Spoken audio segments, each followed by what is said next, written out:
So the next section we're going to move on to is the Moment Awards, and these might end up being really long. Who knows? There's a lot of nominees for all of these categories because obviously they are about specific moments. And it turns out when you have so many orgs comprised of so many moments, there's a lot of things you can nominate here.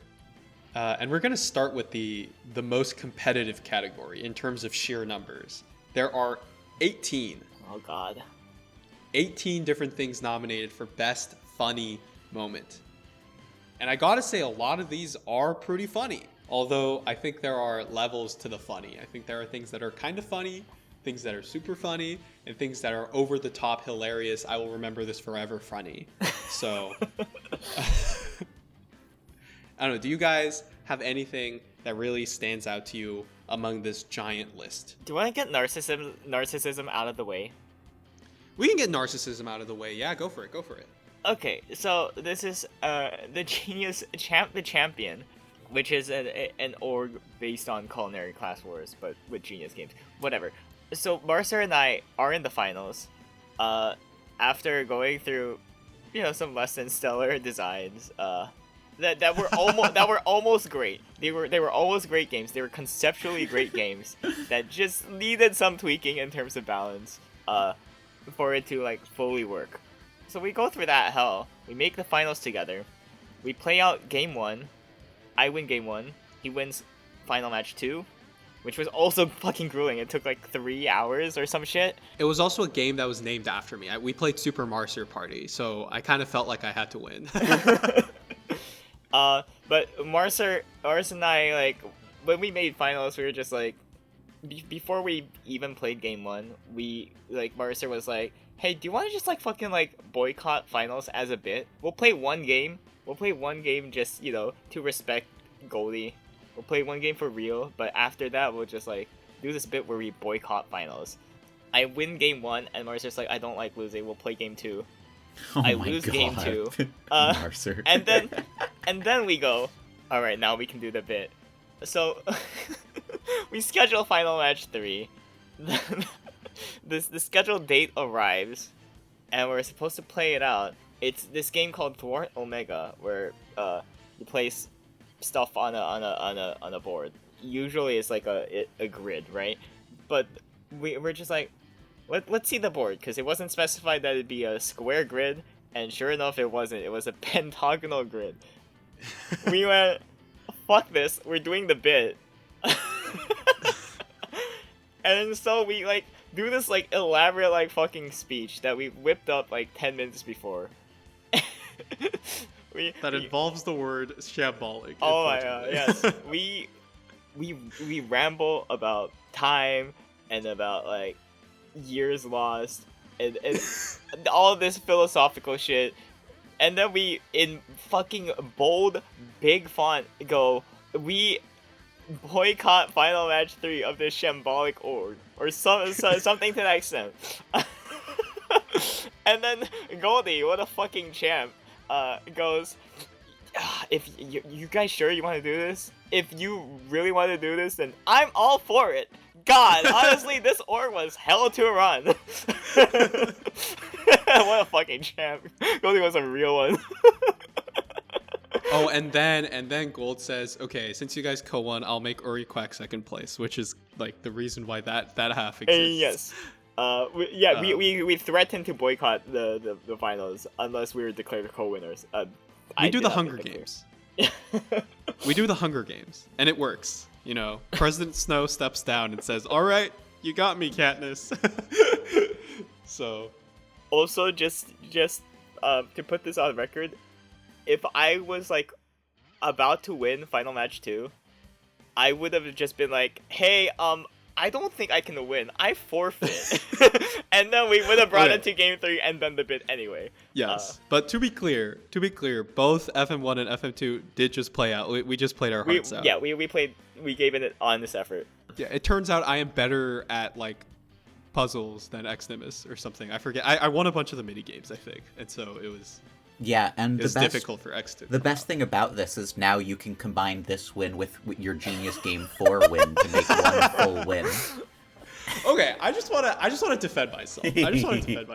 Okay, like this is totally off topic, and people are gonna hear something that they don't even remember anything about. Like, Sixel is gonna listen and be like, "What the fuck are they talking about?" This happened like 5 years ago. But okay, yes, we co-won, but also the reason we co-won was because Lyridium was going to quit and let me win, and I said that's not fair. I said I don't really want to win like that. So we decided to co-win, especially because Lyridium like was probably going to win Final Match 5 just because the items were stupid and broken and terribly designed. But he had to quit because of extenuating circumstances, and we had gone to Game 5. And so I was going to be declared like the sole winner, and then Pseudo was like, I don't think that's a good idea, and I was like, I also don't think that's a good idea. So let's just not do that. So I'm just saying I took the higher road. I don't want to hear any. That said, I probably should have just won Final Match 1 or 2. So honestly, just desserts. Okay, we can stop talking about being a narcissist in multiple ways. For now. I'm just saying, it's nice to finally have 2 official wins. So, like, I'm very thankful. I finally get to, join the pantheon of Dems. Don't say it like that. What the fuck? You undersold it. Terrifying way to say that. I just can't think of anybody else right now. Like, who else is? Isa, Penzo, Owan. Shifa, E is cool. He's just gonna name all of them. Toby. Alright, we're done here. We're done. You forgot Chloe. Anyways, I think that is a good moment. But personally, like, maybe I'm like anti stuff that mentions me. I feel like it was an offshoot. It was kind of silly in nature. And while it is a funny moment, I think some of these other moments arose more naturally, which to me is funnier. Like, I think the funniest moment of this year, and maybe this is disrespectful or whatever, but personally, the moment that made me laugh the most was when Sparkle lost Social Stratego because she used ChatGPT to sum the values of the different, or to calculate the values of the different pieces. And of course, they were wrong, and she lost because she relied on ChatGPT. And she made a move thinking that it was a winning move. It turned out it wasn't because of a calculation error. That, like, I don't know, that moment made me laugh out loud because we saw the ChatGPT use. Someone pointed it out and was like, oh my God, why is she doing this? And I think Isa or someone was like, oh, I think that's going to bite her. It's going to come back. And it totally did, and in, like, the funniest way possible. Yeah. And of course, Josh makes the inexplicable, amazing comeback after that. So that was the moment that personally made me laugh the most because there was like a whole setup. It had been stewing for multiple days at that point, and it just paid off so spectacularly. I like that moment a lot. So yeah. That's a really good one. What about you, Spicy? Well, the first one that I want to bring up, because there are a couple, but just before you get it, Yeah. I want to bring up multiple. That first moment that I brought up was not my funniest moment. It was not my personal like favorite moment. It's just I felt obligated to bring it up first. Okay, we'll get to you, X. Well, we're going to do that right now because we're going to talk about a certain crime that was committed to XNimus repeatedly over and over because what happens is somewhere in the top of my list. Oh, I love this one. What happens is in Morthai's spectator channels, Genius 1, Dems asked if Morthai likes banana smoothies. Morthai, who is not in the community, goes, yeah, I love them. I'm great, freshly made. To which X goes, I feel so attacked.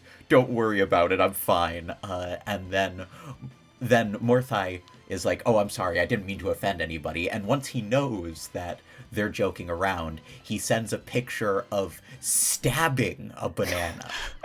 Just It's unpeeled too. The banana is unpeeled. He has a knife stabbed into the banana.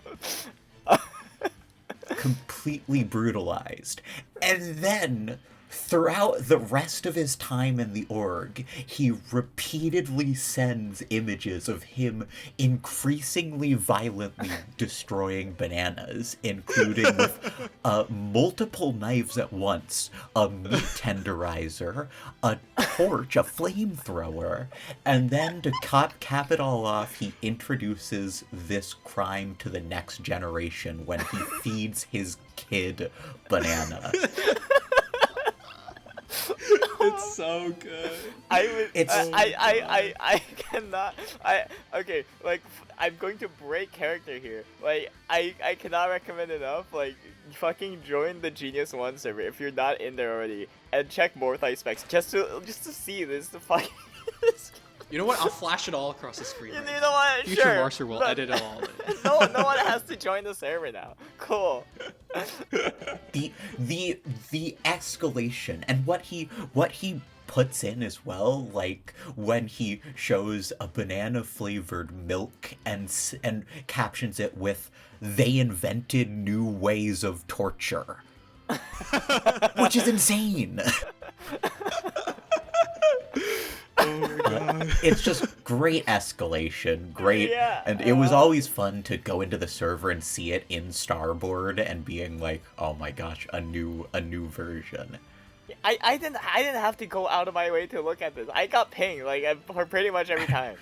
And just the way he so seamlessly went from not knowing that it was a bit to He's all pretty in. much, I mean, doing the best banana bit outside of XNimus himself.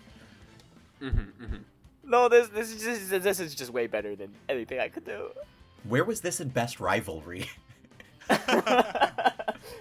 Well, okay, a rivalry has to be two-sided, and this was just a one-sided massacre. Yes, this was one. I think there's maybe one or two more that I'd like to talk about, but I just did one, so maybe we can pass it over if another person wants to bring up. Yeah.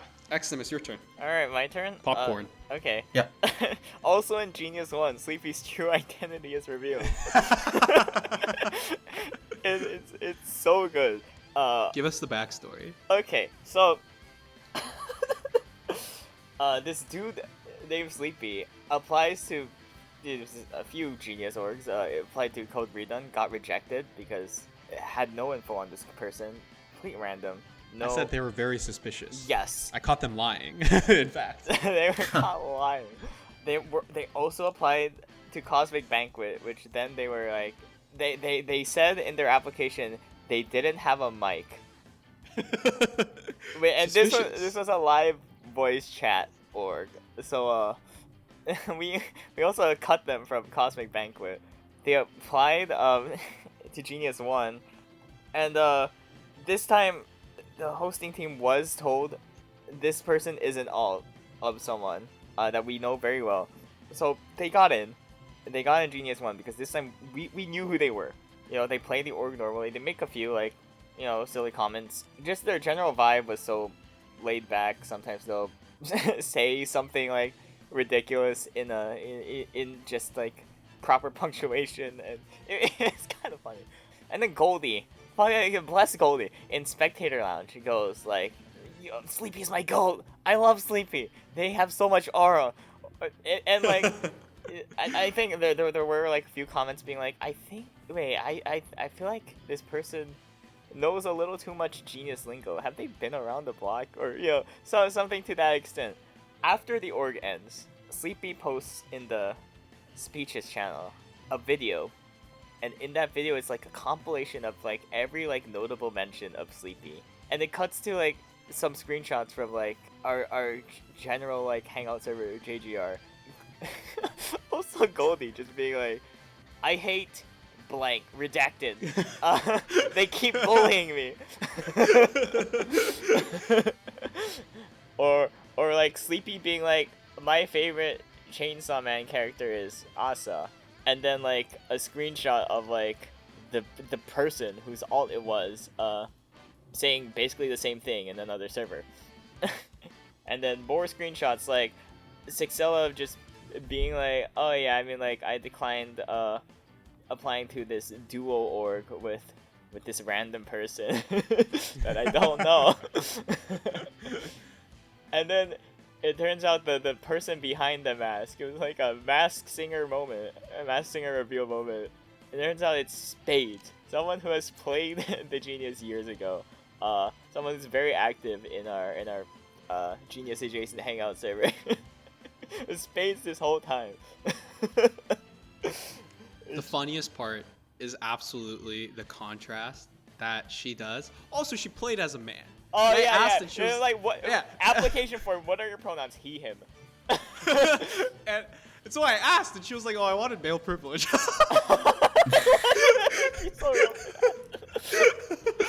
so that's one thing. But the other funniest thing about the video is definitely the point where she just like constantly fades in and out between Goldie being like, "Sleepy is my favorite person. I love Sleepy." And Goldie going, "I hate you, Spades. You despise me. I hate you so much." And then it flips to, "Wow, Sleepy is my goat." To Spades, "If I could ban someone, I'd ban you." Like, the contrast is incredible. I'm also biased because, you know, friends with Spades. Yeah, for sure. But Okay, is it my turn on the popcorn? yeah. Oh, I gotta say.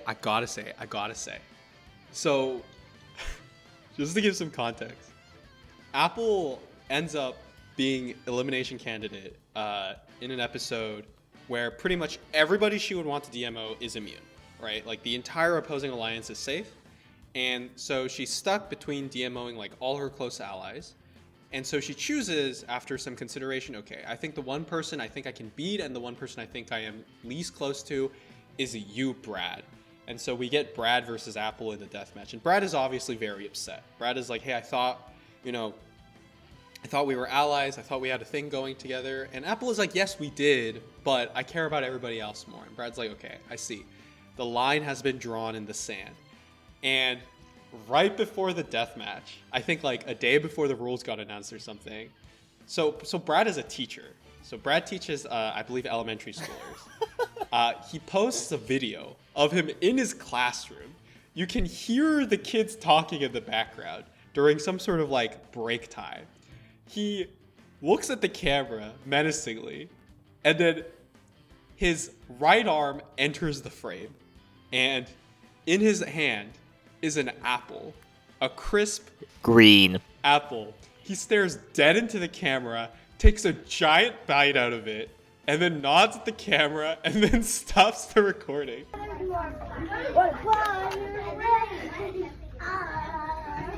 And then he posts this video and at Apple, and it's I just think it is the greatest bit of trash talk I have ever seen. It is so good that even Apple was like, "All right, bro, I can't even say anything to that." That was good. that was incredible trash talk. Oh, it's so very effective. Yeah, it gave like Apple psychic damage. Unfortunately, not enough for her to lose the deathmatch, but like genuine like psychic damage, and it was just like a teacher eating an apple in a classroom of kids. Like totally normal scene, unless you knew, you know? Like it's the "does he know me?" So I wanted to give that one a shout out. I also I feel like it's an easy one to bring up because it's literally been like memorialized in video, but Luna dying right after Athena questions why nobody has died yet in SMG3 Color Clash main match is just incredible because of the timing alone. Yeah. It's the perfect timing. It's the fact that nobody had died that was a key mechanic of the main match. It had not happened at all. It finally happens to the person who 3 seconds ago questioned why it hadn't happened yet. Just gorgeous. Athena and Luna are in the room and they're like, "Yeah, why has nobody died yet?" And then Shard comes in 2 seconds later being like, "Attention players, I would like to announce that somebody has died." Just incredible comedic timing. In fact, if future Marcer isn't lazy, here's where he would play the clip. I'm pretty sure there are plenty of people who know, like, a lot of the colors at this point, right? No. And if that's the case, why hasn't anyone died yet? I have an announcement. Well, that's Luna insane. has died. What? Okay, noting this down. Wow, that was a good clip. I enjoyed that clip. Yeah, I know. Great job to whoever was recording. Yeah, can they just like bring up all of these like SMG moments? I think they're all really fun. Yeah, rapid fire them. Rapid fire. Yeah, Just rapid fire. Yeah, They're all good. Grunkle despairing as betting RPS is announced as the DM. It speaks for itself. Like the reaction is just gold. For if you want context, he played in another live org in the past. It's actually run by Spicy. It's Code Breakers, where he had to play betting RPS. He lost. And now in SMG3, it's the second deathmatch. He has to play betting RPS again. It's really funny. Our second death match is betting rock paper scissors. Oh my god. Zero versus Luna beef.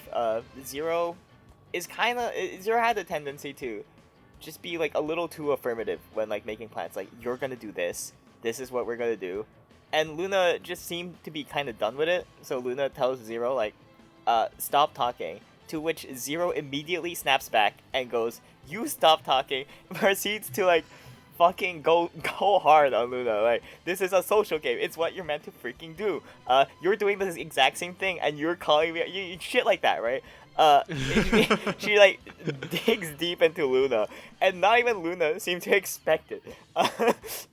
Which Luna was at a loss for words, and it's also made even funnier because Zero's voice like cracks towards the end. Her mic peaks, and the entire time she's like going hard at Luna. She's like left clicking in Minecraft, so it does the animation where it's trying to like smack someone. That's something that I haven't seen talked about a lot. That's such a good bit. No one should move 3. Fucking stop talking. Man, like, actually you stop talking. This is a social game. This is what you're meant to freaking do. Man, try to be self-righteous yourself. You're doing the exact same fucking thing. Sizzly. No, I think the SMG moments kind of shine because we have video footage of them. They're happening live in the moment. Yeah. So honestly, I think those 3 are just so incredible. All of them are so good. They have amazing comedic timing. I think for my personal favorite, because of a combination of the absurdity, the gameplay, and just personal bias, narcissism, is a Googleplex Cube amount of dollars. We talked about Unlimited Gem Auction before, how like the game very quickly devolved into people pulling out big numbers out of their ass with no rhyme or reason, just who can type a bunch of 9s more than the other people in their submissions channel. Except that's not exactly what happened, but that was basically what happened. And eventually the game, what started off as 100 billion in round 1 became a Googleplex cubed amount of dollars in round 14 of this game to end the Unlimited Gem Auction. So I was spectating this like semi-live, and the other thing is, you know, there's a dealer chat, and as soon as I think it was Rose, as soon as Rose just went like, oh, I don't know, just submit Googleplex Q, I think Sean was like, does she know how big that number is? And Rose, of course, did it because like, you wouldn't think about it, but it ended up like breaking the spreadsheet software because it's such a large number. Like, you cannot physically understand how large it is, and the computer was like, no. I think every round took longer to process than the actual round timer. In fact, like the round timer like had to be shortened from like 6 minutes to 3 halfway through the match because they were having spreadsheet issues with all the large numbers. They started just rounding. Being like every other number is insignificant. So to top it all off, like we had like Sean spending minutes of it, spending minutes to like learn how to pronounce these like absurdly large numbers. He goes like undecillion fucking quadrillion. You have to learn what the number undecillion was. Oh my god, incredible. The total spent is 100 duodecillion, 160 undecillion, 4 decillion, 1 sextillion, 2 quintillion, 610 quadrillion, 842 trillion, Wait, what? 40 billion, and 1,000. The total spending from rounds 10 to 12 is a fuck ton. Can I quickly, because this is the last one that I want to say, and it's not going to win, and I get why it's not going to win, but Go for it. I just need to say that I am incredibly tickled by the fact that Mero won a main match by literally doing nothing. She won the main match where your goal was to always get an even number of pairs by giving pairs and never receiving pairs, meaning every time she had 0, which for the purpose of the game is an even number. I guess it is an even number. I'm not a statistics major. And she wins the main match. And it's great because like that's her history. That's her legacy in the org. She unfortunately gets DMO'd and eliminated the next episode, so she will always have that amazing stat of basically nobody interacted with her and she won a main match. It's incredible. There have been players like throughout Genius org history who have gone like tens of episodes without ever receiving a TOL, and this person just makes it look so easy. Yeah. Move over, Crunkle. I think what makes it even funnier is like a lot of the other players in the org are serial over players, and they have all these alliances. Yes. They're coming up with betrayals. They're being like, oh, but what if he betrays me? But what if he knows that I'm gonna think that he's gonna betray me, so he's not gonna betray me, because it's a number where like odd is bad and even is good. So it's super easy to overthink, right? It's like, oh, should I put a pair on myself? Should I buy her safety? Like, oh, but what if he's trying to get me to waste my garnet? All of this, Meru is unbothered. Meru is not in any like big alliance. She's just sitting there being like, okay, I'm just gonna give a pair to this guy. And nobody, like, because she's not, overplaying and like such an overt presence in the game, everybody just kind of forgets her. And which is why she keeps ending up with 0 pairs. Everybody's like, wait, fuck, yeah, 0 is an even number, isn't it? So it's just like, I don't know, the contrast, I think it makes it especially funny. The way she is approaching the game, where she's like, oh, I'm just gonna like give pairs to people that ask for pairs and just not overthink it, versus everybody else sitting there being like 1, 3, 5, 4. But what if this happens? What if that happens? Okay, but what if I accidentally? And it's just the contrast is chef's kiss. It's so amazing. Okay, I have one last one I want to mention. I have one last one I want to mention. Okay, so this is also not gonna win, but this is like a moment that happens very late in Genius Recharge, and I think it is so funny. I don't think it's going to win, but I think it deserves a mention. So basically, this is a subliminal message. And just to give a quick overview of how this game works, the idea is that you see the backside of a card and you have to guess what the front side says. And the front side always has a letter, right? It's like A, B, C, D, E, F, G, all the way to X, Y, Z. And on the backside is basically some sort of like crazy code, right? That the other players have made that you need to crack, right? To try to figure out what the letter is. So it's a code cracking game. Super fun, super interesting. So it's Major Banshee's turn to crack some codes. And he sits there and he's thinking about, like, there's this elaborate drawing on the back with all these like letters and stuff, and he has no idea how to crack it.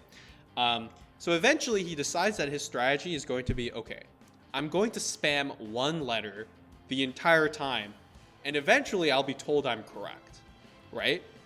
So I'll just keep spamming until I get it correct, and then I'll use that knowledge about what I got correct and compare it to the code to try to figure out how you get the correct answer from the code.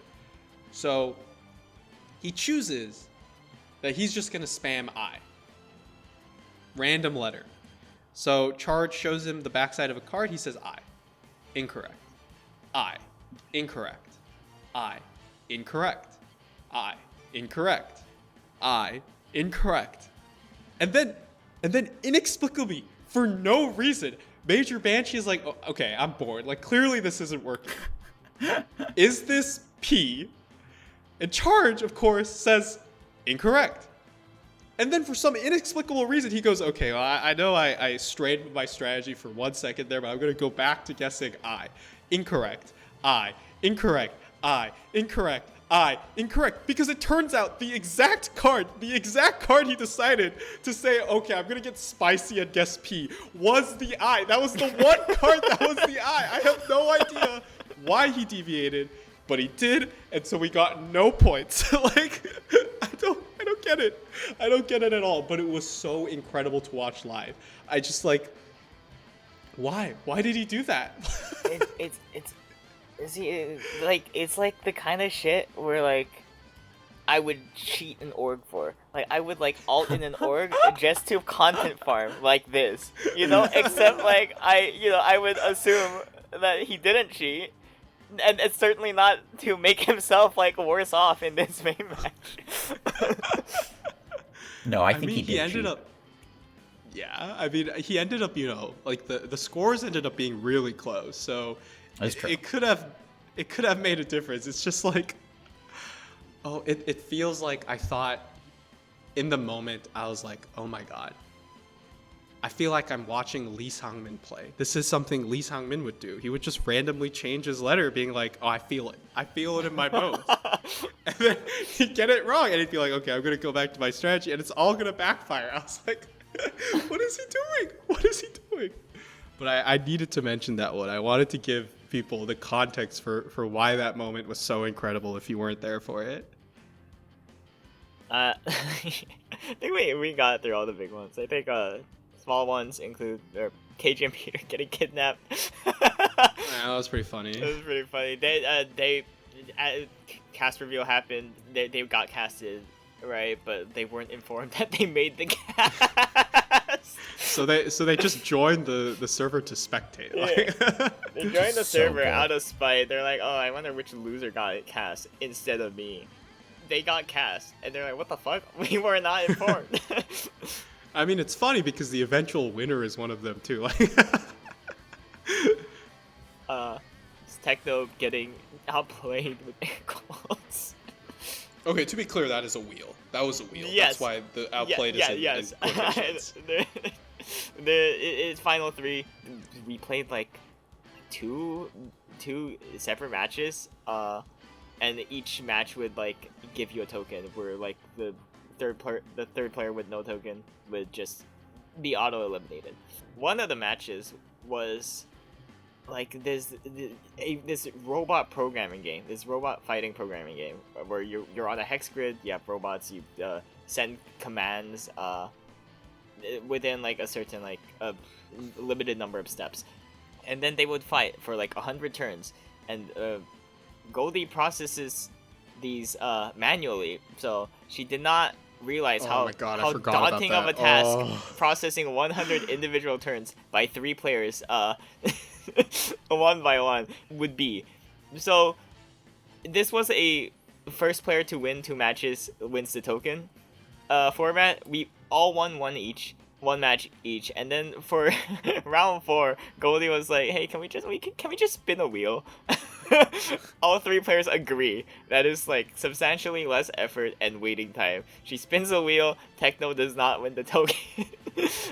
Marcer wins the token. I had won the other match, which meant Techno got eliminated. So He got outplayed. he got He should have played outplayed. better. You're right. Yeah. He got outplayed. Yeah, I mean, it's been a good year for moments, so a lot of these are very good. But at some point, we have to like call it. We can't just go over every single moment. I So think we've gotten the good ones. yeah.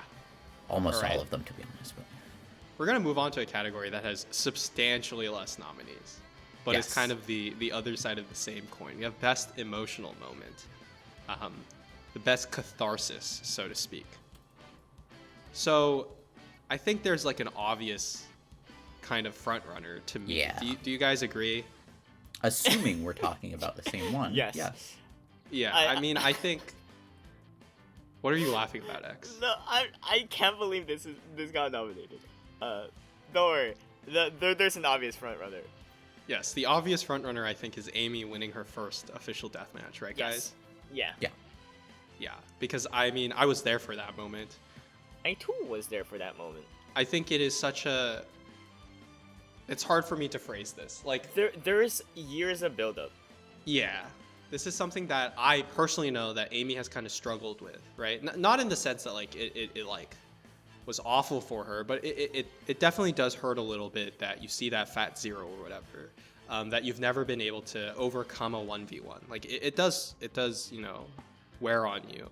And I think it also adds to the stress or like the dissatisfaction that like Oh yeah. every time you actually win a 1v1, it's like, oh well, doesn't count. It was an offshoot. Oh, it doesn't count. The host did not want this org on the sheet. Yeah.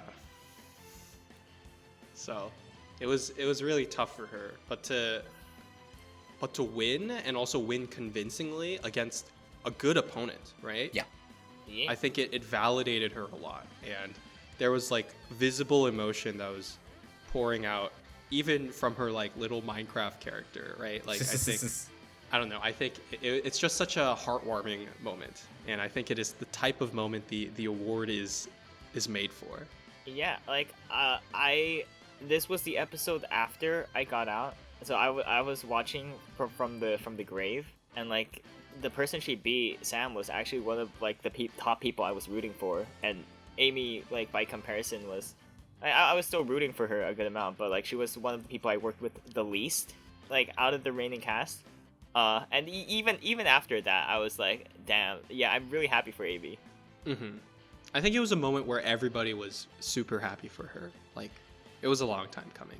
Yeah. A really long time coming. Yeah.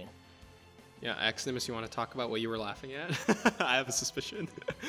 This should not have been nominated. Someone just... No. No. Well, I No. think it might be because this is listed as emotional moment. I think it's fair to say that Grunkle had a lot of emotions upon seeing that he would have to play betting RPS again.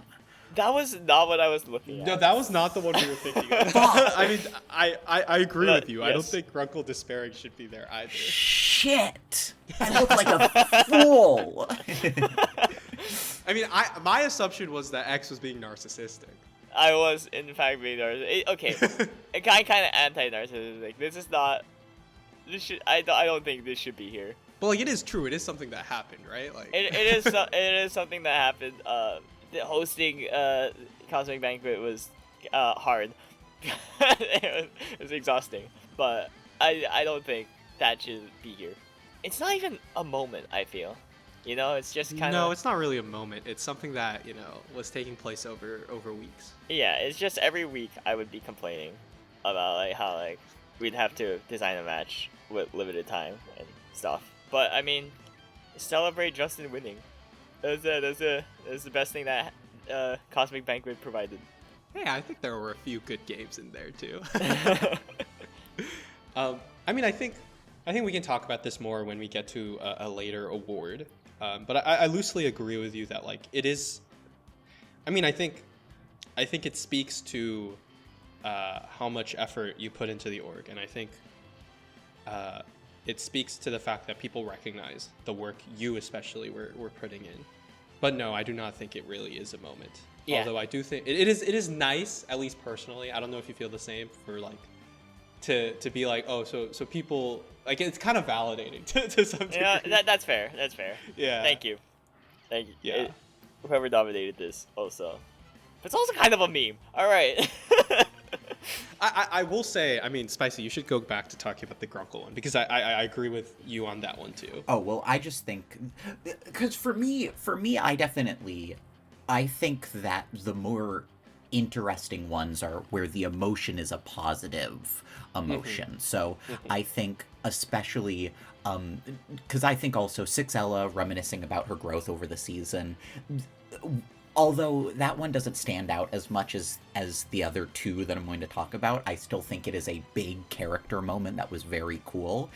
Yeah. Similarly, Magi making the trading cards to reflect on his experience was just a cool, really cool, just a cool thing, especially since, you know, it's a bunch of newbies who are playing, who don't have the experience, and it's funny because, you know, obviously the three of us are sitting here, but we all have quite a few solid performances under our belts, so it's fun to see people like Magi come and really like take to the community immediately. Yeah. And so that's why those types of things stand out more than stuff like, you know, Goldie getting first boot in code I don't know why that redone. one is there either. That one feels a little mean-spirited, to be honest, but I yeah. don't disagree. You know, now that you mentioned it, Spicy, I just realized that everybody that's been on the podcast has won a Genius org. Genius nepotism. Yeah, you need that's the bar you need to clear. You need to win an org to get invited, I guess. Oh dear. No, I mean I think Amy should rightfully I agree. Get this award. I think Magi and Sixella, for both of their like respective growths and character arcs and just being like people you really want to root for. I think both of these moments are kind of the climax of their growth, right? They really cap off their runs. It happens towards the ends of their times in the season. Yeah. So I think both of those are also super deserving, but I think it's hard to beat Amy's raw emotional output. Yeah. All right, let's move on to best extreme ways moment, which is like, personally, it's a little different from best play. I think best play, to me, represents a play that is actively beneficial and makes you go, wow, that was a really good play for their position to win, to come back, to set in stone something. Extreme ways moment is just kind of cinema. Like Flashy, you see flashy. some, yeah, flashy, like, wow, right? Like, your mind is blown. It doesn't necessarily have to be a good move. Like, sometimes it is, but not always. Yeah, I think it's usually like a surprise reveal or like a surprise outcome, whether it be like a player's active play or just like I'm thinking from the show like the scamming horse race where like Kyungran like wins because the like players just assumed like first place paid out more than second place when they paid out equally, so like she was just a surprise winner that no one expected, not even herself. Even shit like that can count. Yeah, just something that makes you go, whoa. Yeah, the surprise factor is very key here. Now, can I quickly get ahead and say that I think one thing shouldn't be in here? Yeah, go for it. I might agree. I don't think Sleepy's true identity Yes. being revealed Yeah. should be here. If I had seen this, I almost would have pushed against it because I don't really think it would be in the spirit of the award for something that isn't a move to play to Yes. win. Yeah. It also happened after the org had officially ended. I'm not crazy about it even being here. I feel like it should just be with best funniest moment. And I get why it's here because the video also literally played extreme ways, so it's like, ooh, but anyways, now that we've gotten that out of the way, now that we've beefed about this, despite the fact that two of us are on the committee for Yeah, what the hell were the committee doing? Like, what's wrong with them? You say as if you're not involved. my brother in Christ, you made the nominations. But yes, I do agree. I mean, we kind of just accept anything that comes in that isn't obviously invalid. And with the moments, like, it's very difficult for me to call something obviously invalid because by nature they are very, very subjective. So, like, sure, if someone felt strongly enough to think it was one of their top 3 extreme ways moments this year, I'm going to put it there. I'm just going to tell everybody not to vote for it. You know? That's kind of my personal take. We can cross out a few other things. I think Amy winning her first DM, like emotional, yes, extreme ways. I disagree. Yeah. I agree. It was a good moment, but I don't think there was a particular moment within the deathmatch where I could envision Extreme Ways playing. Like, it was a well-played deathmatch, but more emotional than Extreme Ways. I agree. It wasn't a surprise outcome, right? Yes. All right. Well, I who wants think to go first? to actually, Silence, huh? to actually kick off, because there are a couple of good ones here. I think the one that I look here, that because a couple of these are also nominated for best play, and I think there's some wiggle room. Like, I think Apple cracking several codes to secure her victory is definitively an Extreme Ways, but I also almost feel like it's almost a little better in best play. Yeah, I can kind of see where you're coming from. Because I think it's an incredible, something that frankly I don't think many people thought would be done, which is in, what's the game called? Sorry. Subliminal Message? Thank you. In Subliminal Message, specifically, Joe, unfortunately, had been having some, like, weird burnout stuff. He was not on his A game when crafting his codes. And for one of them, he basically just, I believe he backwards encoded a message by doing a simple Caesar cipher where each cipher was each letter was a different number down. Yeah. And then what happened was he forgot to encode one of his, meaning that Apple knew that it was backwards, and somehow there was some encoding thing. And then she's finally able to crack, and we can't see the chat right now. Unfortunately, I don't think we're ever given the access to see the chat. This was all in DMs, but she's able to crack on one that is her own name twice. APPL, but backwards, and each one encoded. She's able to crack it, which gives her the win. And I don't think people thought that you could actually, like, legitimately fully crack something, but she completely had it and got everyone after that point. Yeah. I mean, I feel like Subliminal Message is kind of an Extreme Ways farming game, because Yes. I think last time it got played, Potato did something very similar, and I think it won or got close to winning. But it's I mean, there's a reason why. It's always incredible to watch someone crack codes. And I think the extra circumstances that you mentioned, Spicy, really add to this one, because, like, it really feels cinematic. You know, Apple is trying to crack these codes. She gets something that feels so easy that she starts being like, is this serious? Like, did he just mess up? Turns out he did.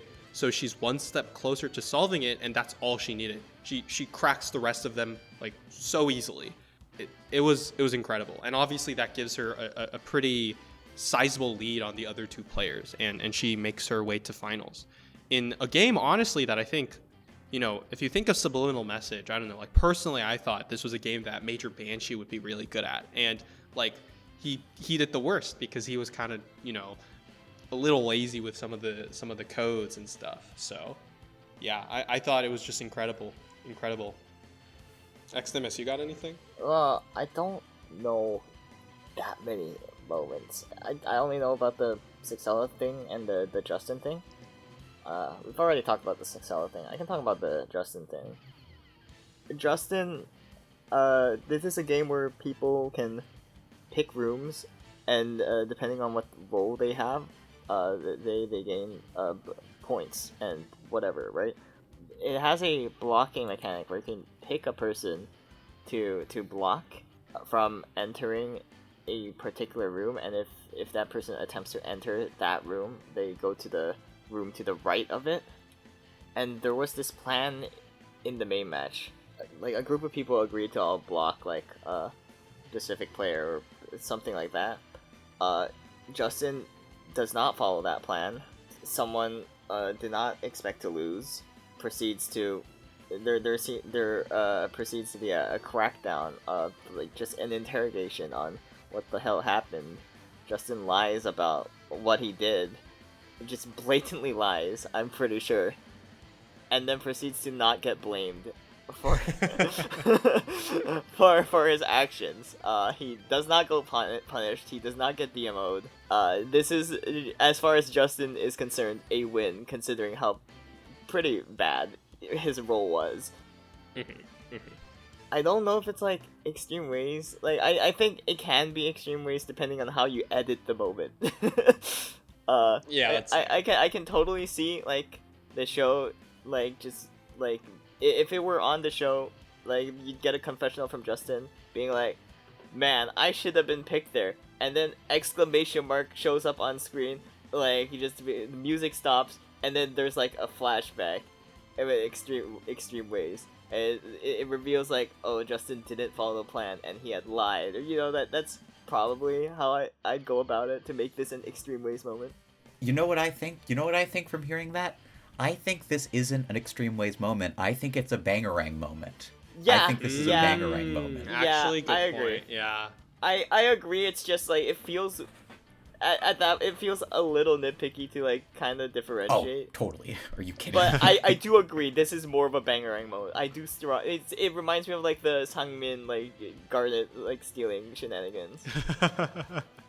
That is true. That is actually the Like exact moment that makes me think. Justin like looks straight at the camera and goes, "A huge twist happened because of me." That's pretty much exactly what happened. Justin straight went to his confessional and said, "Oh my god, Yep. how did everyone believe me?" For the record, I think there are a lot. We've touched on most of these at some point, but I think like I would not complain. The pyramid collapse is a great extreme ways moment of like this. It's the moment where everybody accepts, okay, this is not we can't be friends, this org. That's not happening. KG asking me to submit an equation, as well as Andre winning MM4 with 198 coins, both of them have the spectacle factor, where it's like this big thing that happened. One of them is Andre's big number plus the betrayal, where he definitively is like going against everybody, and the other is KG making this flashy move by getting me to tank a number and barely managing to squeak past Peter to win. Yeah. I mean, in terms of like player shock factor, Andre winning was like nobody saw that coming. Yeah. KG and Peter, I mean, okay, Andre and Motto knew, but pretty much everybody else was like, what is going on? Like complete confusion. Like kind of embodies the idea of an extreme ways moment, especially from the player perspective. Yeah, I'm kind of just getting context clues, especially from what you described, like from previous like categories. I assume this is the moment you're talking about when you talked about like Andre just like completely betraying an alliance. Yeah. Yes. Yeah, can you elaborate more on this? I'm pretty intrigued. So It's good stuff. Spicy, do you want to go through it? I think you have a better idea of it, because Yeah. I need to quickly read up on how the main match worked. Yeah, I mean, the main match, the mechanics of the main match aren't like super important. It's basically a main match where it's an auction type main match where you try to win the things that are up for auction are ultimately like the chips you bid with, right? So, and then at the end of the game, each of the different chips has like a value because you can bid for like gold coins, silver coins, and bronze coins. And if you have gold coins, they completely override silver and bronze, and if you have silver, it overwrites bronze, like et cetera, right? And then you're ranked at the end of the game by the types of coins you have, and there's like a platinum coin too. Doesn't super matter. It's basically an auction game, and Andre and Motto have been on KG's ass like the entire game because they obviously perceive him as the greatest threat, as someone who they need to like send to the DM now when they have a chance, because he's gonna keep winning main matches otherwise. And so Andre Motto basically organized an alliance called Summer Camp with KG, Andre, Motto, Peter. That's the name. That's why they're called Camp, right? KAMP. Oh. Yes, Shit. Summer Camp. And basically Andre and Motto are like, hey, I think we should work together against Cody, Aaron, and Computural, who were themselves like a known alliance. So he takes this opportunity to be like, hey, we need to defeat AAC or ACC, right? So they create this alliance, and Andre uses it to completely befuddle KG and Peter. So I don't exactly remember how announcements in this game worked, but I think you pretty much only got announced like what you ended up winning, but not exactly like who bid how many and what everybody's inventories were. And so obviously from round 1, things go wrong. But Andre is able to convince KG and Peter that all of this is Cody's fault. Like big bad Cody has chosen to screw up their plans. And meanwhile, Cody is just sitting there being like, oh, that's interesting. You know? But Andre basically completely fools them the entire main match. And while KG and Peter are too busy being like, oh, the counter alliance is screwing us, he's the one who's slowly accumulating hundreds of coins. And the final result to this main match, I think, kind of speaks for itself. We need to because essentially what happens is they do kind of like a drum roll to the results, and Andre has 198 coins, right? X, do you want to guess how many coins everybody else had combined? Combined? I mean, I just wanted to know how many second place had, but combined. Okay, do you want to guess how many second place had? Yeah, I was about to check, but now that you turned this into a guessing game, I'm feeling 23. No, it's less than that. It's 17. Second place had 17 coins. Holy shit! I thought I hella lowballed it. It's crazy. Everybody else combined had 61 points to Andre's 198. This is a winner. And this is getting my vote now. It's just incredible. It has 9 stars too. And you know, nobody saw that coming. There were so many guesses for who might have won. Like, oh, maybe Cody won. Oh, maybe KG is able to clutch something in the last turn. No, Andre has all the coins in the game. It was never a contest. He was literally like fucking with them for the last round. Like it didn't matter. Just an incredible moment, because I think from a player perspective, obviously we as spectators, like Spicy and I, knew what was going to happen. We knew Andre had hundreds of coins and there was no way he was going to lose. But I have to imagine, from the player perspective, that has to be such whiplash. Going from being like, this is my ally, we've been working together, think we're losing to the other alliance, to nobody in the game, even the other alliance, is like, what the hell happened over there? Like what? It's not even a betrayal to a different alliance. It's just two people deciding, fuck everyone else. I'm gonna prove a point. So definitely an incredible moment. Yeah, and I feel like talking it out also probably a good potential contender. I feel like this is just the most by the definition extreme ways you can get. Yeah, I mean, okay, some Genius game spoiler, like Genius spoilers for the original show season 4. It's very reminiscent of the Fish Shop episode, right? Oh, yeah. Where someone believes something about the game state that is completely wrong. They are the protagonist view, and their entire worldview shatters once they see the results, right? I was thinking that, yeah. It's just that moment. It's incredible. And then of course the cherry on top is, in both situations, the guy who commenced this immense plan is like, hey, my coworker, let's go, we did it, and they just make it obvious to everyone that they planned this from the start. I don't know, just incredible moment. It really harkens back to that original kind of Genius show feel. That said, if I'm allowed to yap a little more, there is one nomination that we haven't talked about at all, and I do want to give it some screen time, and that's the Amy finding the surprising winning move in main match 3. X, you were on the other side, right? You were doing Fake Estate. I was playing the inferior game, yes. Yeah. So I want to give a little bit of context. Personally, my vote probably doesn't go to this one. The Andre moment and the pyramid collapsing, and Apple cracking the codes are kind of too strong for me to vote for this one, but there is some crazy shit that happens, and I want to kind of entertain the viewers on what exactly happened here. And essentially, Shard gave me kind of a rundown on what happened, and I vaguely remember following this as it was happening as well. basically this is a game, and I think I described this earlier, where you have to move to the center. And when someone moves to the center, you want to be the person who owns the territory, the color with the most amount of space. But there are blocking mechanics. So any tile that is placed, like any cell that has more than one person try to place on it, cancels out, right? There has to be only one person claiming on it. The other thing is that something cannot be placed if it wouldn't be adjacent to anything that already exists, right? And essentially, Amy is able to find this move to perfectly block someone to stop them from getting to the center. And then when it is now their turn on that G estate, they submit a move basically thinking, okay, what I want to do is I'm going to finish by placing in this very particular manner, right? They're going to place in the center right on top so that they can touch the center. But the opposing alliance, I think Grunkle and Zero, knows exactly that that's what Amy is going to do. They identify that that is the best possible move Amy can do. And so they go in for a block, right?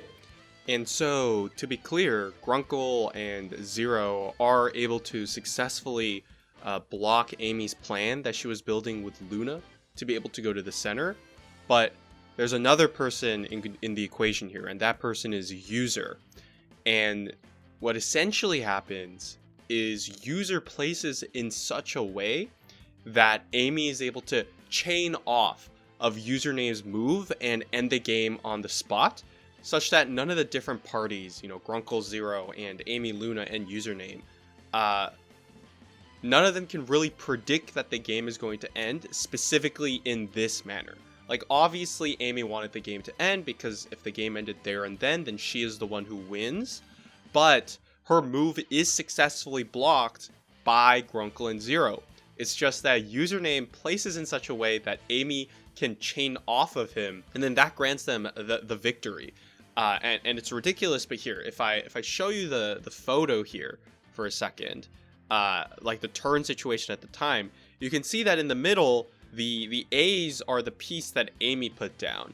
And you can see that there's also pieces that say LZ, which are the places where Luna and Zero place together, right? And so since those are colliding, those don't get placed. And you can see how if Luna had built, if Amy had built, then Amy is able to succeed, get to the middle, and make it all the way and end the game there and then.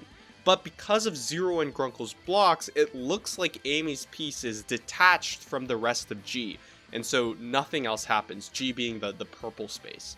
But you'll notice that Username places on, H11 and I11 in such a way that just barely Amy is able to chain, get to the center, because all of those A's and U's are unique, right? So all of those get placed, and those A's end up ultimately getting placed because they are adjacent to things that are valid on the board.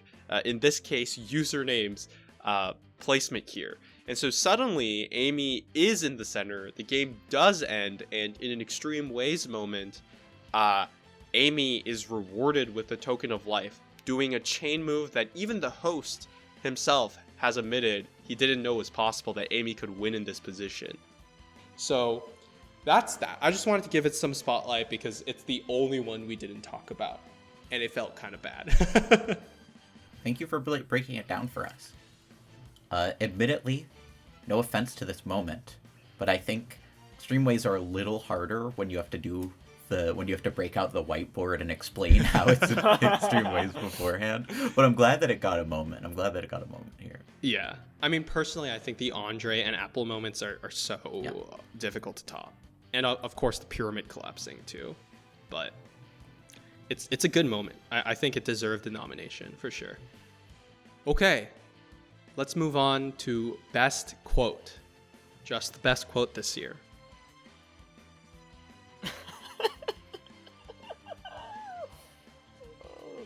XNimus, stop giggling. Say something. Okay. The SMG ones are pretty funny.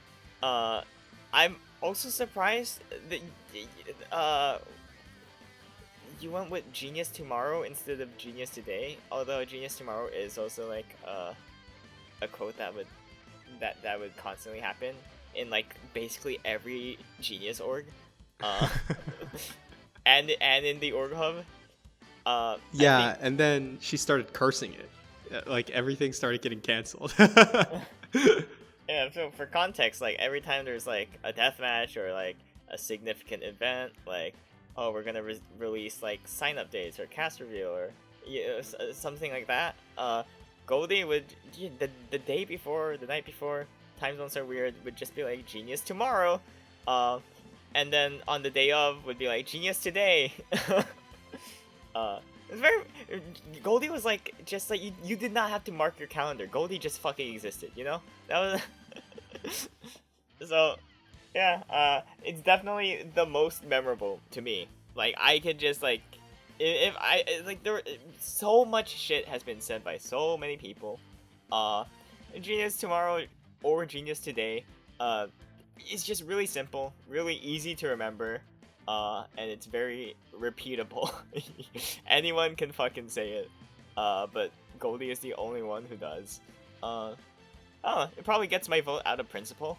Uh-huh. It doesn't have to be funny. It doesn't have to be profound. It's just very memorable. Yeah. I will say that I don't know the exact context of Joe. I have some new pronouns for you. Oh my god. Okay. Yes, I want to talk about this. In sheer aura, it gets up there for me, and I'm happy that you're able to give it because it's such a great quote. It's such a great quote. So I don't know how it was like when you played SMG, but like when we played SMG, like in our set, like in the main hall on the left and right walls, there were our cast photos along with our guard accounts, and there were because the cast size was 16.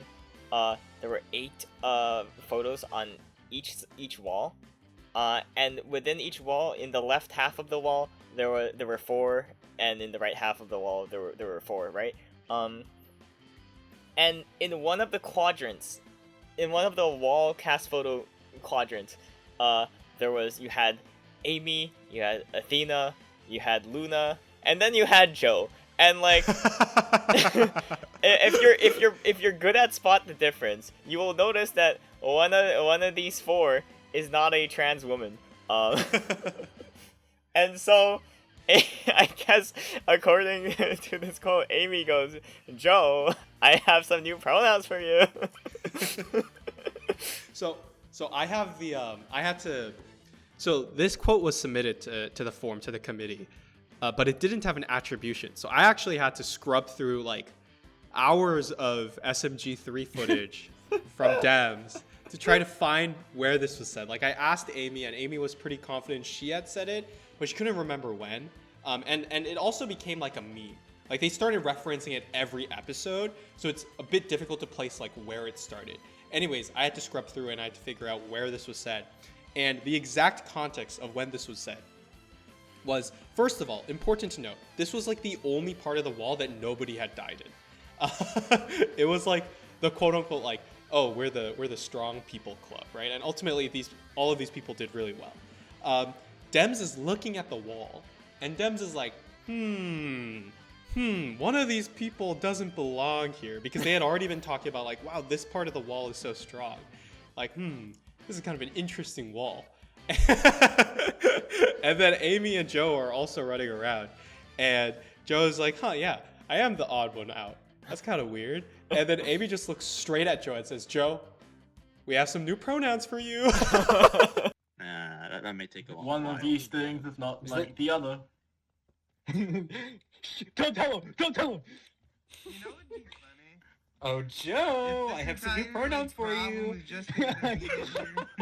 I'm afraid, Mr. Wright, that the pronouns have been updated. This is just getting delayed until it's And I think it shows the power of the quote that all 3 times we've said it, we've always said it in a sing-song voice. Yes. Yeah, you can totally envision someone like saying this to Joe in this manner. And then of course the best part is Joe embraces it. Joe's like, oh, I see, okay, I understand. Okay. It's like, Today is the day. I appreciate you like making me an honorary trans woman. Today is the day I became an ally. Like, God, what a fucking champ. We use Joe and Major Banshee very interchangeably. Yeah, I mean, for this quote, I tried to change Joe to Major Banshee as much as possible because I asked, and he said he prefers Major Banshee. But for this one, I think the Joe adds to the quote. Like, it has to be Joe. Yeah. You know? Like, doesn't hit the same if it's Major Banshee. Yeah. Honestly, I think Genius Tomorrow is very good, but I feel like Joe, I have some new pronouns for you, is also just incredible in its staying power. Yeah, So- it deserves a vote for sure. Any of these other SMG ones you guys want to talk about? The two of you spectated that more closely than I did, so. Yeah, I mean, yeah, I'm a spectator now, not a player.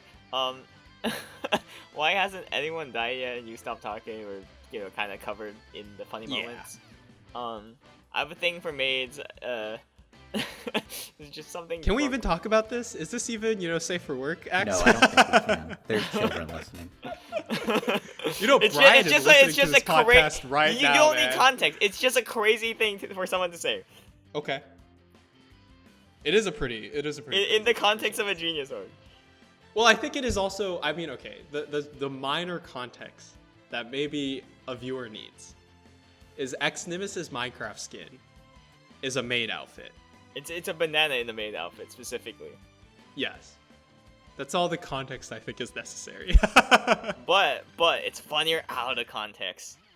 I think what adds to this one is just like Psalms, a host who was watching from above, like just descends down to the mortal plane and just to kind of judgmentally call Grunkle out. He just like drops down, he says, "Dude," then leaves. He dips. That's all he says. Just one word. Oh my god. And certainly if we're quickly just talking like quantity alone, Athena's code redone crash out, which literally has a paste bin type up, is good because it's truly unhinged. It's also, admittedly, I think it gets a little bonus because of just how much Athena flopped that deathmatch as well. Yes. I think it makes it tickles me more that she has this huge, gigantic thing, and it's like...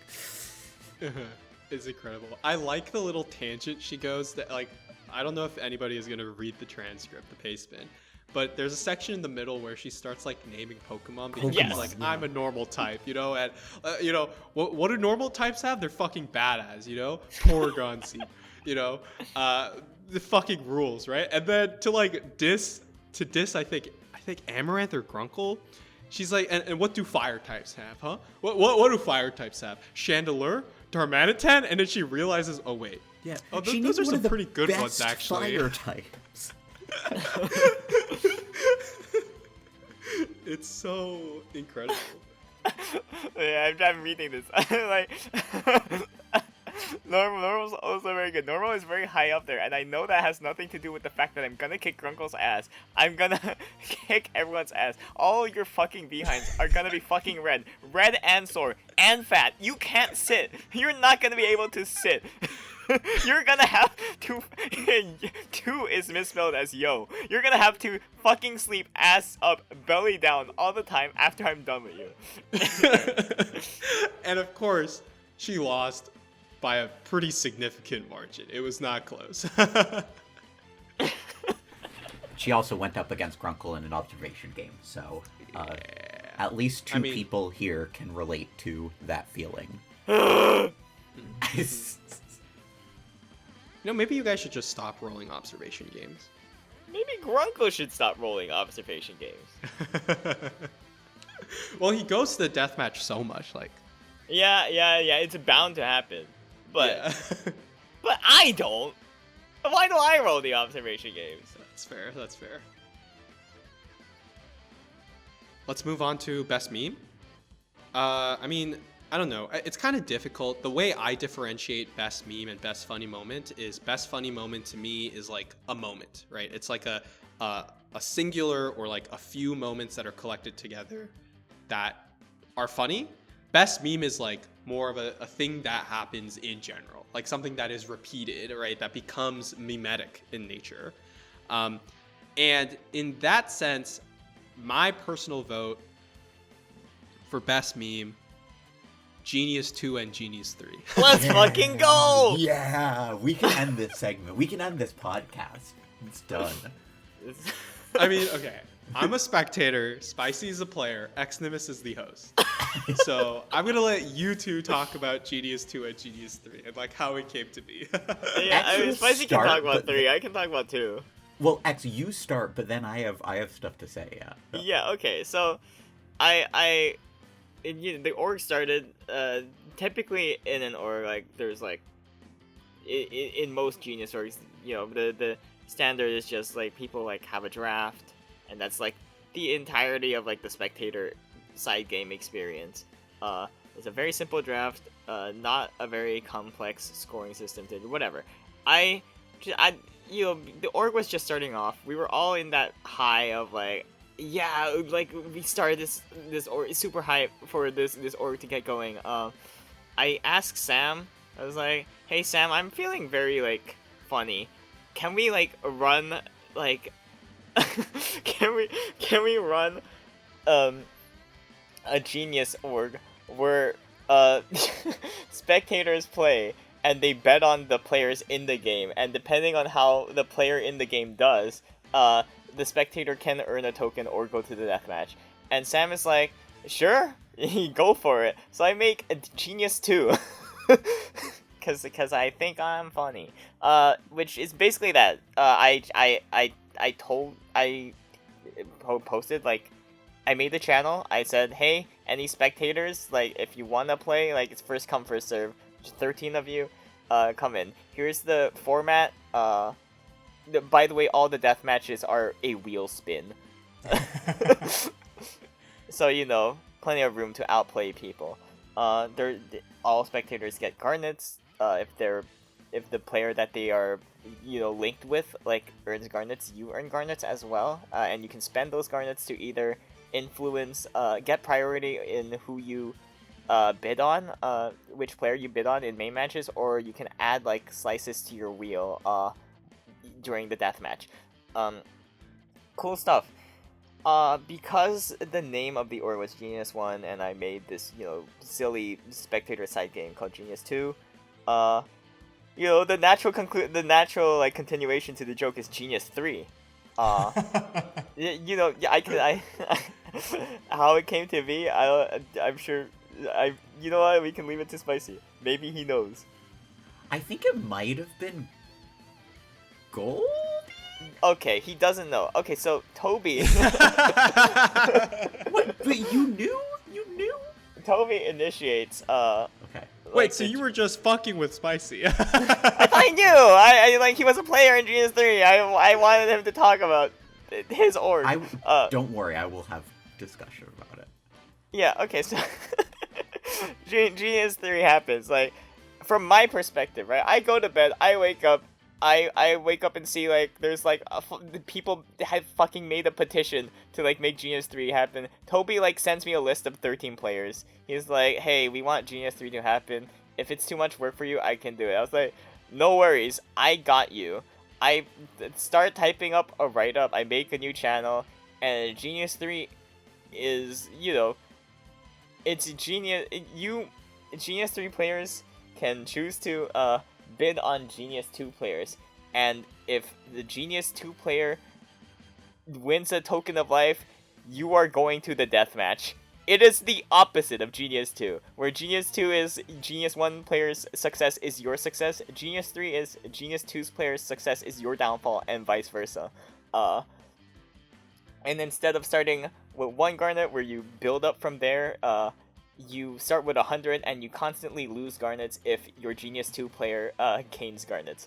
It is really silly. It's a massive change. It's basically the exact opposite of Genius 2. And funnily enough, in Genius 2, this dude PSP is a player, and he also applies to be a player on Genius 3. And it's extra funny because PSP ends up being first boot in Genius 2, but makes it all the way to finals in Genius 3. What a Chad. Yes. Well, now I have to do the, and I realize that we're just turning this into a Genius 2 and Genius 3 segment, but it's fine because we've kind of talked about some of the other good ones here. But yeah. Genius 3 has so much content in it for a game that is as little skill as possible. In particular, some highlights include, first of all, most of the DMs are, and I say DMs, it's a majority of people put into a wheel, and they can spend up to 30 garnets, up to 29 garnets to remove segments on the wheel. Yes, because sorry to cut you off, I have to explain this mechanic. Because in Genius 3, instead of a 2-player deathmatch, it's everyone without a token is put into the deathmatch, where we will eliminate one player. Every player has 30 slices on the wheel by default, and you can spend garnets to remove slices. And if your slice is chosen, you are out. You are eliminated. So, some of the amazing moments of Genius 3. First of all, the first time that we go to the the very first round, 2 people, Brian and Fruit, both bid all of their garnets to get somebody. Neither of them draft the correct person, for the record. So, although Fruit almost does, to his credit. But so they basically have no more agency for the rest of this fake org. We will come back to them. In particular, though, as soon as the first deathmatch is announced, I say, okay, I think we should give no garnets this round because to quote unquote push against the people who spent garnets or something, or the 2 people who got tokens of life. And what happens is Uriquack drops out, so Dems is replaced. Dems spends the most garnets of anybody. Dems spends 10, Jackson spends 5, Sam spends 2, all of the other players spend nothing. Dems is eliminated. Which is just incredible. It's just so content. I repeatedly draft the winner of the main match, which I was very annoyed about because it meant I couldn't even get a token of life. So that is an ongoing thing. We flash forward to the final 6, where, keep in mind, at the final 6, both Brian and Fruit are still in, who have not made a single submission since the start of the game. PSP is also in, who has not made a single submission at all. He has just kept his ones. Finally, Brian is eliminated, which means that at final 6, which means that the final 5, and I know that I'm breaking down the dynamics of this org that is basically just a dice roll. Here's the social landscape. It's genuinely interesting. It's genuinely interesting because the final landscape is Fruit, who, final 5, Fruit, who has no garnets. PSP, who has 87 garnets, the most garnets, but also is not using them. Sam, who has 50 and has been frequently using garnets, like has been the most active.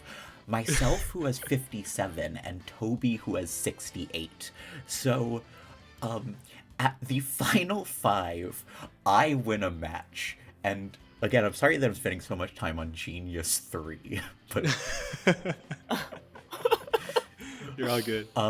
So, what happens is I make the power move of giving the token of life to Fruit, which is not it's a sensible thing if you're trying, but basically this means that 3 people with a lot of garnets are in the death match. PSP continues to spend 0 garnets. Sam spends 20 garnets. Toby spends 22 garnets. And Sam is eliminated. Giant move. Now, all of a sudden, I'm 11 garnets up on Toby. PSP and Fruit are both here. They have spent no garnets. They are in the final 4. In the final 4, Toby wins a token of life and has to gift it to Fruit, which means it's me and PSP. And I ping PSP and say, if I die here, can you use your garnets to destroy Toby? And he says, you have my word. Neither of us spend garnets. I'm eliminated. Final 3 is Toby, PSP, and Fruit. And here is where I need to explain the other thing about this game, is that really the drafting part doesn't matter at all. This is just a game of spending garnets on the DM wheel.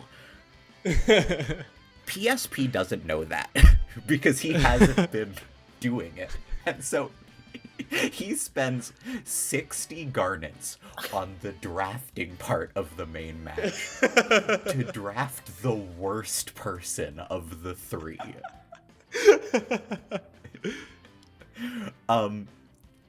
Toby. Yeah, go. I also want to add, like, by this point, Toby has like 40 something garnets. Or something crazy like that. He did not need to bid 60. PSP has double. PSP has 84 garnets. What's funny is PSP does actually end up drafting the correct person, which is weird. But again, due to how the game works, Fruit automatically gets eliminated. And then naturally Toby just stomps. Toby stomps PSP, having more than twice as many garnets.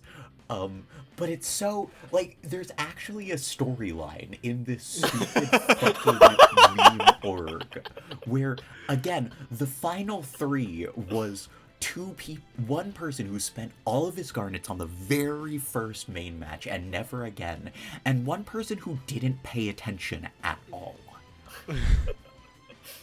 And then the third guy was like the sweaty spec that looked into people's submissions and determined. Unfortunately, the tryhard wins. It's such a saga, and I'm sorry to all of the other memes that, or I don't know, Marcer, how you're gonna edit this, if you're gonna like cut that down, or if this is all going to get in and it's just gonna. It's all going in, buddy. Because there are other funny memes here. And by the way, I do want to say that I did genuinely laugh when I saw that Captain meme was nominated for this category, which I think is a good bit. Oh, it's great. But I saw Captain Meme get nominated for this, so I DM'd the person who made the nomination. I was like, did you do this because you want Captain Meme to be recognized as the best meme? And he was like, yeah, I thought it was funny. And it's like, technically, he's not wrong. Like, how? Yeah, he's the best meme this year. Yeah. Like, he made finals. Did any other memes make finals? Well, Dems. Not this year. Oh, I guess Dems. Yeah, unfortunately. Oh, yeah. Can we take a quick moment to at least acknowledge Chopped here, because we should probably acknowledge Chopped. We haven't done that at all. I will say, I respect Major Banshee's commitment to the bit. Yes. Like, he opened the design competition. He did not get nearly the amount of interest he expected. And the people who did apply all kind of didn't give a fuck, right? And instead of like being like rightfully a little frustrated or upset, he just embraced the meme and turned it into like a Dems themed org. And you know what? I respect that. I respect that genuinely a lot. Like that. You know, I'll be the first one to say I think Dems memes were getting stale by the time Chopped was happening. Like, Chopped reinvigorated the Dems market. I don't know. I'm a little out, you know. The bubble has burst. You know, we had everything that happened in EAL. The whole Wallow Dems thing. We had everything that happened in Guardians. You know, I'm a little out on the Dems, like the joke being Dems, you know? But With that said, it was massive commitment to the bit, and I respect that. Other stuff I think is good. Like a lot of the stuff we've already mentioned, I think also works here. Like Morthai torturing bananas, the pronouns bit, those both became memes, right? They were a funny moment that eventually became like a reoccurring bit. So I think those are both good. Genius Tomorrow, kind of in the same boat. Just something that happened that eventually became a meme and everybody started spamming it. Major Banshee's post-DM song covers deserves a mention, in my opinion. Oh, yeah. I know by now you understand, you are but a pawn upon the board. I played the organ, haven't been at risk till now. The whole thing played out just the way I always planned. Let the control always lie within me. I've always stayed a step ahead, but you were with me all the way, until the time came that we battled face to face. I won the match, and thus I make my way to Final 3. The book club reached its final chapter. This is the way it ends now. See it blazing, hear it drumming. Feel how the games are played now. When you wish you could play just one more.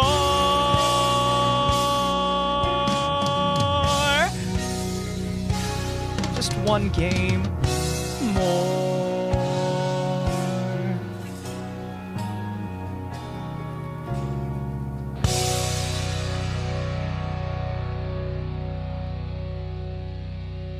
This guy recorded like a win song cover and a lose song cover for pretty much every deathmatch he went into.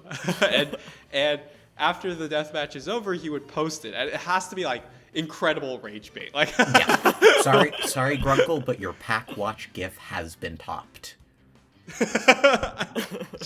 I just, if my opponent posted like them singing a karaoke parody of like, I don't know, Titanium by Sia, but they like replace words so that like I would lose my mind. I would lose my shit. Like fresh after losing the deathmatch. Right. Yeah. Immediately. Blocked his ass, like but then what makes it truly amazing is the losing recording one too, because that showmanship, that's doing it for the love of the game. That's not, I just want to fucking piss on these people. That's, you're getting a song either way. Okay, that didn't go to plan. Not how I wanted to finish this fight. You jumped right on my first mistake. But I can try again to set things right. Just like two actors on a stage. Go through the motions that we both rehearsed in this emerging genius age. Newbie to newbie, we'll see who takes first. All or nothing, so I'll just do it. This time's your win, but just you wait. I'll win the last one, nothing to it. No taboos, light the fuse, win or lose, this is it.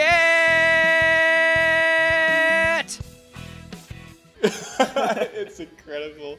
Like, what was the starting line of that one? He posts it, and it's like, you well, thought that you didn't could really escape me, or that didn't really go as expected. But I'm still gonna sing anyway. And then he just keeps going. That's incredible. Like, it's incredible because, like, these are clearly pre-recorded. So before every deathmatch up till this point, he had recorded a win audio and a lose audio. We just never got to see any of the lose audios. You want to talk about Weekend Genius 3? I wasn't there. That's you, man. At least give it I think that's the last thing that we should at least mention in this category. See, I was first boot in Weekend Genius 3, so I don't know the finer details, but I believe, like, it involved, No, you weren't there! You were there for the meme part of it, Marcer. Okay, I was there for the meme part of it, but okay, I think the meme part of it can also be understood if I just, post a screenshot of what happened that season. You just need to put the standings. Like... Yeah, I mean, we don't even need to talk about which episode is the meme. We don't need... I mean, okay. Episode 1 is also a bit of a meme. right? Like, actually, we were off to it- a bit of a sizzle. I wouldn't say it's a meme. I would say the games were like just not. The game was kind of like the main match, especially, was just kind of Thanks, whatever, Goldie. Poorly. Yeah. Goldie moment. I mean, your episode was good. Thank you.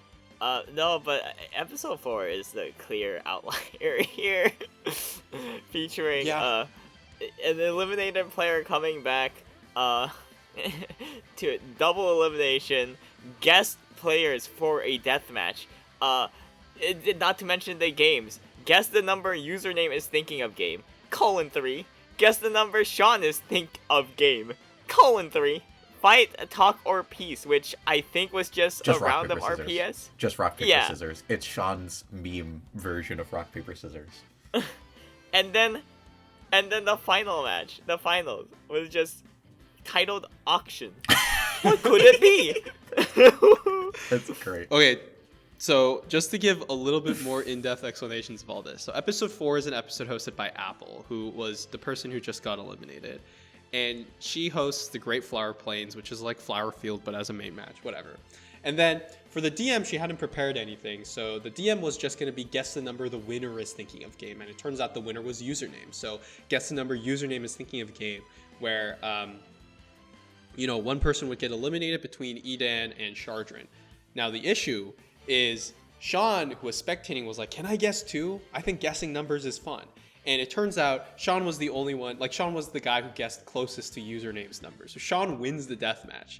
And Apple is like, well, like, what do we do? I didn't account for the situation in which, a random spectator wins the game. And so they come to a compromise. They're like, okay, they say Sean will determine which of the two players makes it to the next episode. And Sean is like, wait, guys, I have a great idea. What if I decide by making you guys play one of my games? And Edan and Chardon are like, okay, that's cool.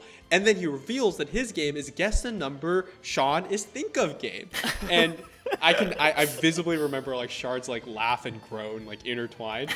And so we play the same fucking game again. But this time Apple and I also guess, because like at this point I see that like they're playing a guess a number game. And as soon as I see it, like I just check my phone, I just submit a number, right? I hadn't been spectating up to this point. I submit a number, and basically it turns out that number is the like quote unquote the closest to the correct answer. But Apple is like, hey, that's not fair. Marcer didn't like say he was gonna participate, and Apple had the second closest number, right? And so Apple was like, no, this is not fair. This is not fair. Whatever. She went on like a little rant. And so Edan and Chardon were just eliminated on the spot. And Sean was like, okay, fuck it. Let's kill Edan and Chard. And the other finalist is going to be whoever wins rock, paper, scissors between Marcer and Apple. Not rock, paper, scissors. Fight, talk, peace. Fight, talk, or peace. Important, yes. And of course, I lose fight, talk, or peace. So Apple makes finals. And Chardron at this point is like, this is stupid. Fuck this shit. My game is auction. It's an auction. I'm not going to tell you how to win. I'm not going to tell you what the items are. It's an auction. So Apple and username take turns like bidding on items. And then it turns out at the end, username got the item that was worth like 100 points. So he wins. That was it. Yeah, that's where the meme happens. I will give a shout out to Amy making her deathmatch power hour and white too, which is basically just a best of 5 of mini games based on death matches she has lost in the past. That's a good bit. It's a good bit. It's a good bit. But yeah, I don't know. I don't think they should personally win, but it was it was a time. It's worth mentioning for sure. Not necessarily my type of humor. Once again, username just wins a lot of these weekend geniuses. I need to get in there and stop this guy. Yeah, you really should. All right, let's move on to best episode. Yes. So this is a little different. So we've gone over best main match to spectate. We've done best death match to spectate. This to me is like the full package. Which episode of both main match, death match, and whatever else was happening in that episode, which is the best whole package, where from start to finish, every element of it was really, really fantastic. Yeah, I'll start. I have a clear pick for like as far as I'm concerned. Go for it. Yep. I'm personally very, very partial to episode 2. I've already talked about at length how Of Color what? Clash. Okay. There's about 2 how- episode 2s. You're right. Might be about how SMG3 episode 2 had Color Clash. Color Clash had like so many like notable moments where it did both like fun gameplay moments and just fun character moments that were intertwined. And then like the death match was betting RPS, and Grunko's crash out was really funny. The entire match like boiled down to like Grunko. If it weren't for him just having like a huge lead, like if Razor had one more chip, like if the lead was like 1 chip less, then Grunko overthought the last round, and that actually would have cost him the deathmatch on fucking episode 2. It's crazy. Like the what if of that deathmatch, along with Grunko's reaction, like just really like kind of carries the spectating experience for that deathmatch. I think like best episode, unlike best main match to spectate and or best deathmatch to spectate, like you need a combination of like both of them on average to like carry the whole episode. And I do feel like both like the main match and deathmatch delivered. Yeah. Just based on that criteria, there's a few episodes that I personally would disqualify. Episode 2 of Genius 1, the main match is really good, but the death match was not particularly spectacular in design or in the way it played out. Episode 9 of Genius Recharge, I really don't understand that one because yes, the main match was really dramatic and climactic, but the death match ended in a quit. So I'm not super gung-ho about that one either. Now, to give my personal shill, and this was not the one that I had when we started this whole podcast, actually, but I think for me, definitively, my vote is for episode 4 of Simply Genius, which that one is great. We don't have to dwell on too much because we've already talked about a lot of it, but just to give some more little points, this is, of course, when Andre rises as the heel of the org. This is also, importantly, when Aaron just decides to take a shot at who everybody sees as the biggest threat, KG. And I think this is really important for multiple reasons. I think KG's win would have been a lot less satisfying if it wasn't for this episode. The fact that we got 2 people who were perceived as very strong in death matches, because Aaron just had a runaway win in Three's a Crowd, go up in an incredibly tight game in Tactic Jam, with KG ultimately coming out on top and paving the way for the second half of the org.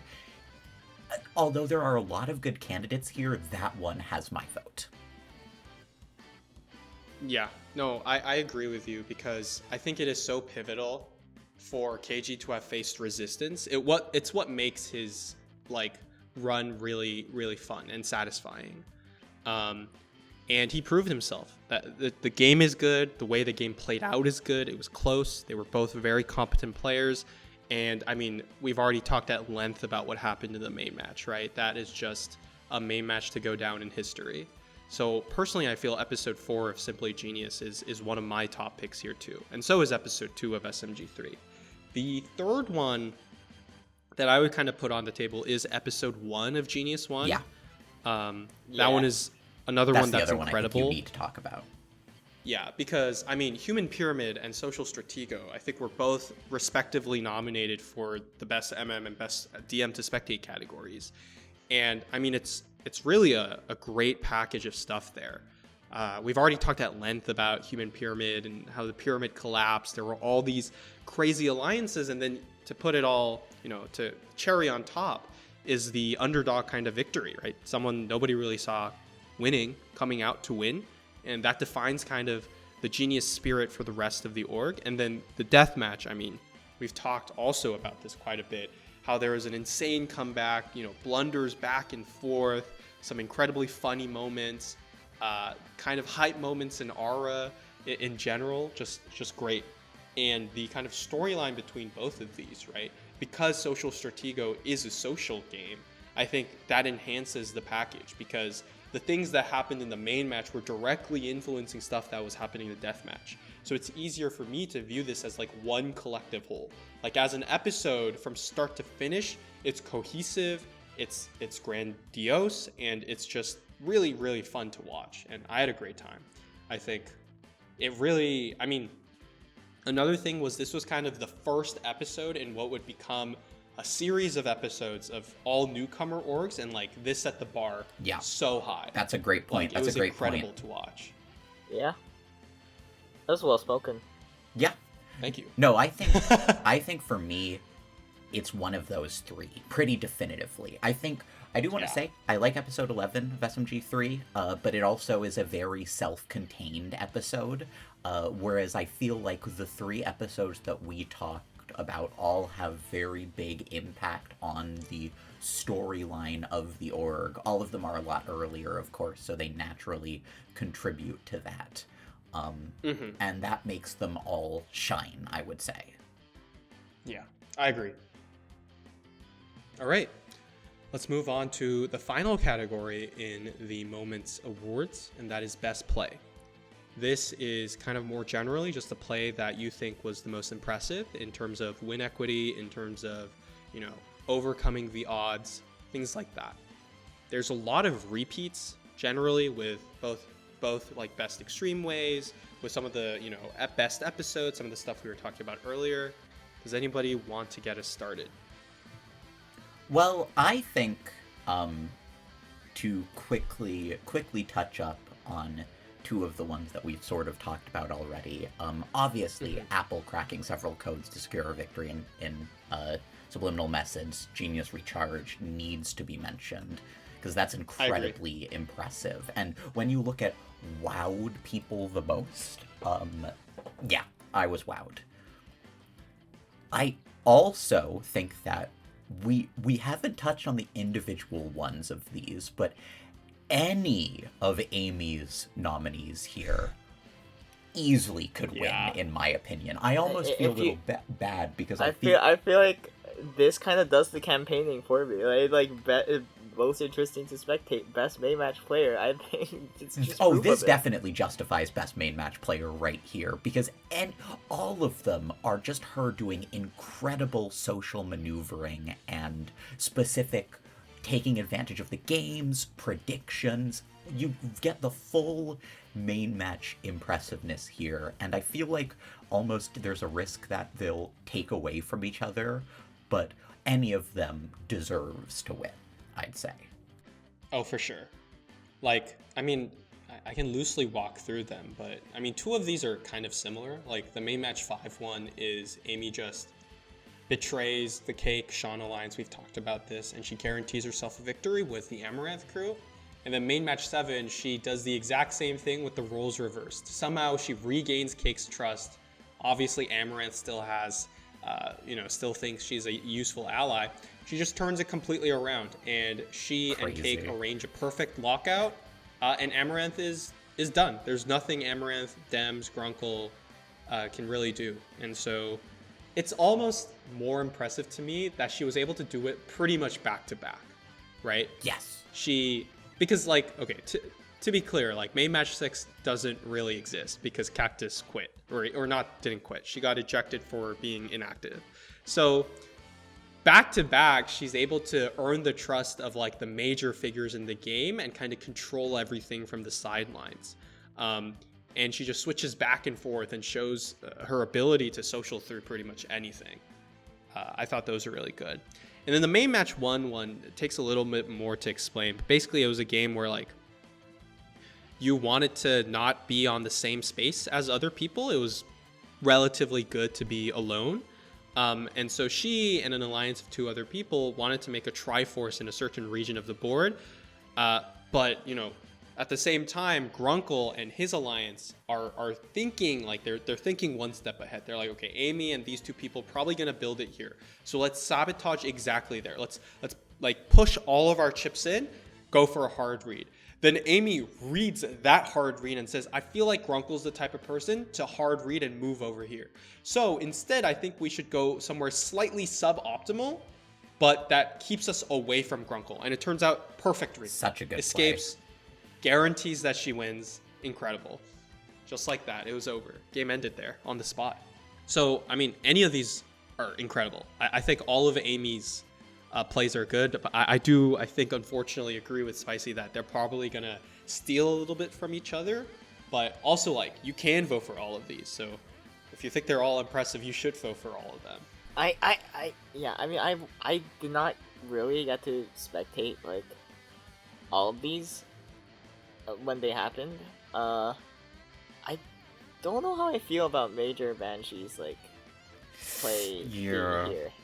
I think, like, I'm sure, like, you can analyze an individual round and be like, that was the best play of, like, the match, but I do feel like the overall result of a match, like, in my opinion, like, has to be a net positive. And I don't feel like losing the final match was a net positive. I agree. Yeah. Ultimately, Major Banshee loses, right? Yes. I fully agree with that. Like, you don't have to win. You just have to get, like there were 2 nominations that are just, oh, they secured not EC, which is fine. I'm fine with those being here. I don't feel like we should lose the match overall. I mean, okay, I want to push a little bit against one of them. In Awesome's case, him not being EC meant that he was safe because Tiak this is the play where Tiak gives him the token, right? Yeah. Mm-hmm. And so Awesome had convinced Tiak to give him the token, so all he had to do was avoid EC. So, good play. In the case of Ben does use almost all his garnets. He has like 3 garnets remaining. He dumps all of them to escape EC. But then he goes to the deathmatch that episode. But anyway. he is the DMO. Yeah. And then gets eliminated. Really? So. And I don't know why it's here. How much is Sixella playing a perfect game of roulette poker net? Like, should we talk about that? Because that sounds impressive, but I did not spectate this specific one. It is very impressive. So, just to give a little context, Sixella is in the deathmatch with Grayson. And Grayson had already proven himself to be a formidable deathmatch player. He beats Morthai in perspective and is fearsomely fast. And he's also someone who is like pretty familiar with poker, right? So I think a lot of people were going into the game betting on Grayson to win, right? Good chance that Grayson comes out on top. But it's a sight game, so nobody's like super confident. What we witness is an absolute annihilation. This is a game of poker where there are 2 ways to win the pot. Number 1, you have the better hand. Number 2, you guess what hand your opponent has, right? You guess what card, like their pocket, right? And if you guess correctly, you immediately take the pot, you don't even go to showdown, and you like gain some extra chips. This game lasts for I think 5 or 6 rounds. In every round, Sixella makes the perfectly optimal play. Every time she has the winning hand, she bets, she doesn't guess, and wins the pot.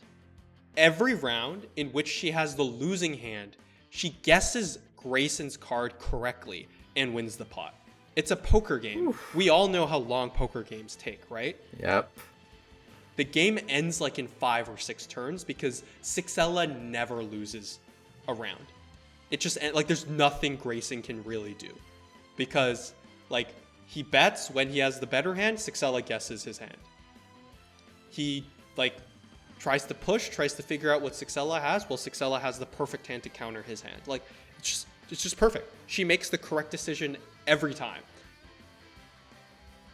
And of course, this has, seismic consequences on the Genius 1 social landscape. Like, Grayson had been at the center of a lot of things, had like a sneaky kind of dodge social game going, gets EC, is eliminated, and now pretty much all of the power is consolidated into the awesome Sixella Tiak faction, which is what eventually culminates in, Awesome and Sixella making it all the way to Final 3.